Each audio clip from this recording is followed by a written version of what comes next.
Greetings, Saber fans. It's your pal Megtooth Sith. Got a couple things to show you to test. Number one, I made my own board. Traitor! You know what I've come for. The man, Skywalker. We know you found it. And now you're going to give it to the First Order. I'll show you the dark side. Traitor! The one from the village. FM 2187. Kill them all. Approach. Put them on board.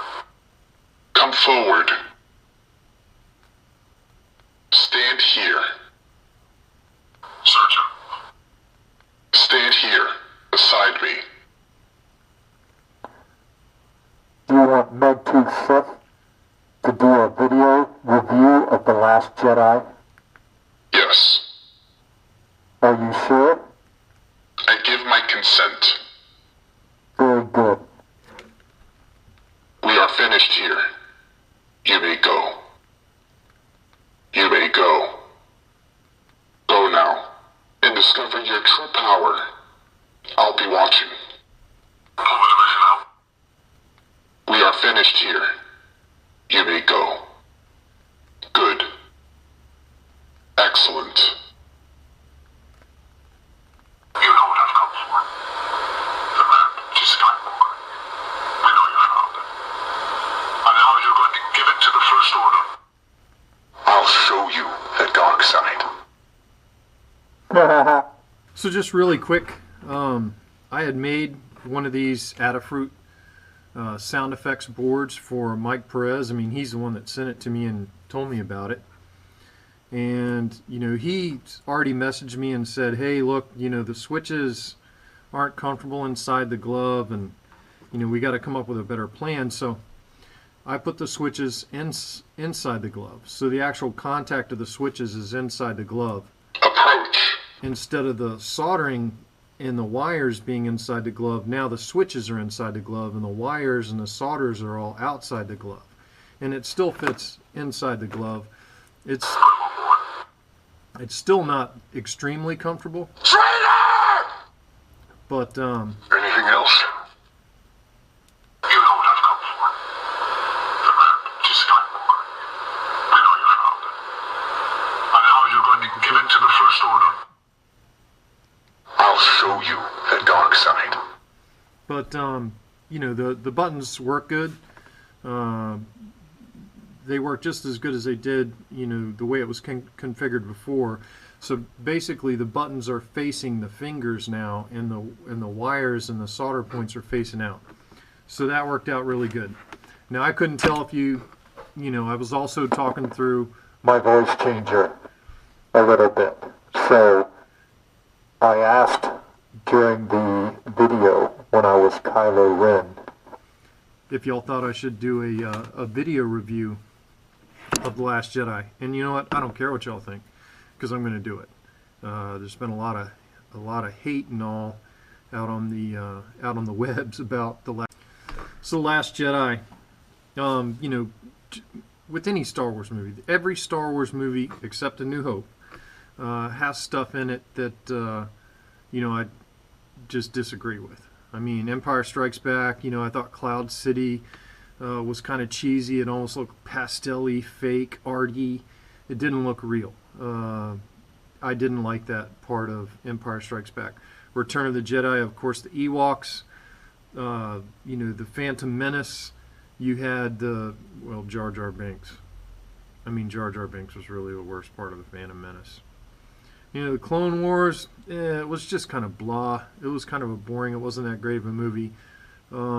Revenge of the Sith, the Obi-Wan spin thing was kind of stupid. If they were fighting each other, they wouldn't have been spinning and playing around. They'd have been trying to kill each other. So that was kind of stupid.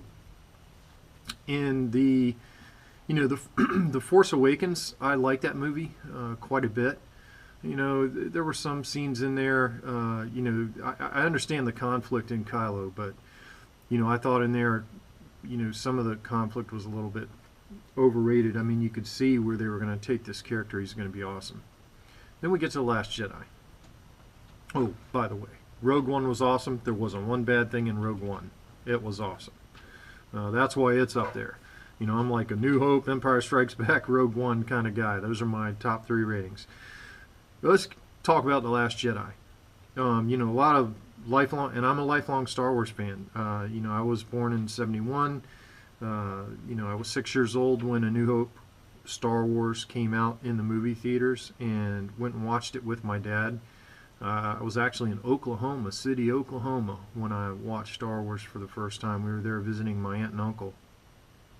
And, you know, I remember it was one of the fondest memories of my childhood, going and watch Star Wars. And then, of course, I was obsessed all through childhood with Star Wars. And we used to take 8mm cameras and film our action figures, trying to, like, remake the movie. I mean, we did all kinds of crazy stuff. You know, Star Wars was just a huge part of my life back then. So, you know, and I read Timothy Zahn's books, you know, the EU and the expanded universe. And I know everybody, a lot of people are upset because they wanted to see the Jedi Academy, they wanted to see the Jedi twins, they wanted to see Luke succeed. And, you know, Disney's somewhat taking it in a different direction. You know, Disney's developing their own characters. They have to say goodbye to the characters that we've loved for a long time, and they're trying to keep the fans happy. You know, a lot of fans weren't happy when Disney said, hey, we're not sticking to the EU, but some of what they've done has stuck to the expanded universe. And I'm going to talk for a minute about that. Number one, when The Phantom Menace came out, a lot of us lifelong fans were just floored when the whole midichlorian count thing came out, when Qui-Gon looked at Anakin's, you know, cells and saw that he had a massive amount of, you know, these midichlorians. We're all like, what the hell are midichlorians? We never heard of that crap before. You know, we all thought we could all have the Force. Anybody could have the Force. And, you know, it basically, the prequels kind of stomped on that and basically said, no, pretty much unless you're a Skywalker or a Kenobi or related to Yoda, you know, it's almost like this royalty. You've got to be royalty to be a Jedi, or to have these, you know, powers, the ability to harness the Force. And it really threw a monkey wrench into, you know, a lot of our thought process about what the Force was. In this movie, Disney destroyed midichlorians, and, you know, there was a lot of scenes and a lot of subtle ways that Disney said, you know, midichlorians are out the window. Anybody can have the Force, and everybody's all pissed off. They're like, hey, well, we need to find out where Rey's from. Well, you did. And I don't think it's a lie. I think Rey is a nobody from nowhere, and Disney's doing that on purpose to bring back the... But as I was saying, Disney's trying to bring back the idea that anyone can have the Force. And it doesn't matter where Rey comes from. It doesn't matter who her parents were. Her parents were nobody special. The Force chose her. It's that simple. And, you know, from when I was a kid, that's what we all thought about the Force. So as far as Rey and her parents go, and the midichlorians, I think Disney's done a great job of shooting all that crap out the window. And then we want to get into Snoke. You know, I know before The Last Jedi came out, there were a gazillion videos about who Snoke was and trying to figure out, you know, who he was related to. It was Mace Windu.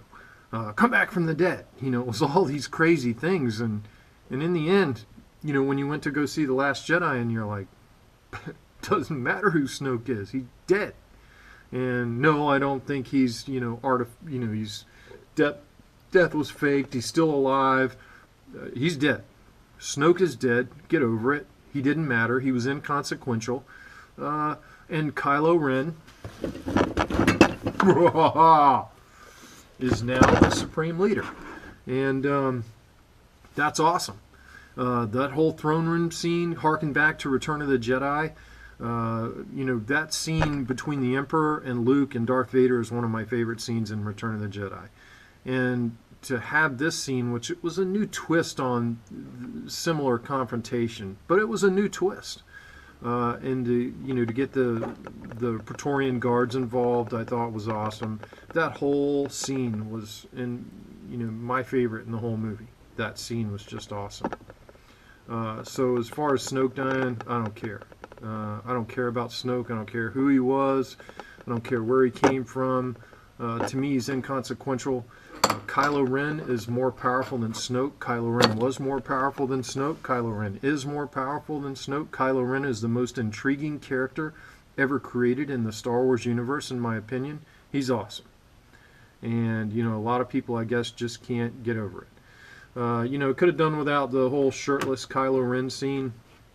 But aside from that, you know, they're trying, I guess Disney's trying to create some sexual tension between Kylo and Rey.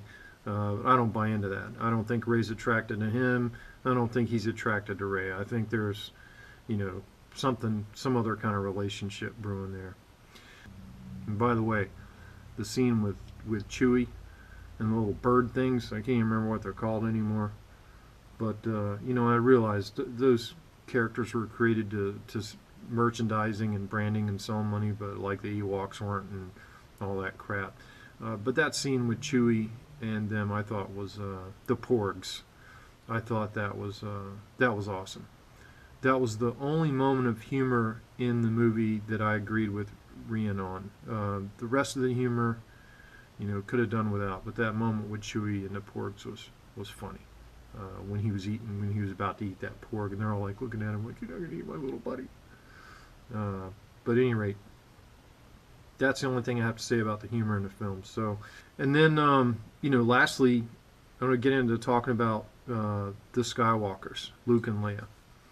Luke in this film, a lot of fans were all pissed off because their childhood hero is portrayed like some hermit, crazy hermit living on an island doing crazy stuff that Luke Skywalker wouldn't do. Is that so? You mean the head of the Jedi Temple didn't disappear to Dagobah and live in a little hut eating porridge, and when Luke Skywalker showed up on his planet, he stole that little lamp from R2-D2 and was mine, mine, mine. Yoda wasn't a hermit in ESB. I mean, go back and watch Empire Strikes Back. I don't think what they did to Luke in this film was any different than how Yoda was in Empire Strikes Back. He was in hiding, he was in seclusion, probably a little bit crazy because he's by himself. You know, Luke's in the same situation. You know, some of the stuff that happened, like when he threw the Graflex over his shoulder, I was kind of like, whoa, that was interesting. I would have thought he would have said, hey, where did you get that? You know, my father cut my hand off and that saber was in it. How in the hell did you get it? But that didn't happen. And, you know, that pissed a lot of fans off because they're like, Luke wouldn't have treated that lightsaber like that. Well, how do you know? I mean, you don't know. But the bottom line is that Luke was a crazy old hermit, just like Yoda in ESB. I don't have any problems with that. Then we get into, you know, Leia. And I liked Leia in this movie. The only thing I didn't like about Leia in this movie was the whole... Look, I get it that she, you know, she's a Force user. She's a Skywalker. She has the Force. But that whole deal when she was blown out of the bridge and came flying back like Mary Poppins, they're calling it Leia Poppins now.